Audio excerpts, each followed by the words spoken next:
Hello guys, welcome back to my channel. आज मी तुमच्यासोबत शेअर करणार आहे मसाला मॅगी। सगळ्यात आधी मॅगी बॉईल करायला ठेवली, त्यानंतर मग मॅगी बॉईल होतपर्यंत एका साईडला पूर्ण व्हेजिटेबल कट करून घेतले। पत्ताकोबी, टमाटर, कांदा, मिरची आणि मटार। त्यानंतर मग मॅगी साईडला करून त्यावर ठेवली कढई। मॅगीचं पाणी पूर्ण काढून घेतलं आणि कढईमध्ये टाकलं तेल, त्यासोबत त्याच्यामध्ये कांदा आणि मिरची टाकून छान फ्राय करून घेतलं। ते शिजत आले, त्यानंतर मग त्याच्यामध्ये टोमॅटो घातला। टोमॅटो छान शिजत आला थोडासा, त्यानंतर मग त्याच्यामध्ये मटार घातले। मटार छान फ्राय केले, त्यानंतर मग पत्ताकोबी घातली।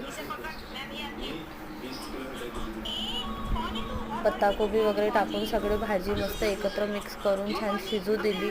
त्यानंतर मग त्यामध्ये थोडं मीठ घातलं। मीठ घातल्यानंतर मग भाजी सगळ्या शिजून झाल्यानंतर त्याच्यामध्ये मग मॅगी मसाला आणि हळद दोन्ही पण घालून छान मिक्स करून घेतलं।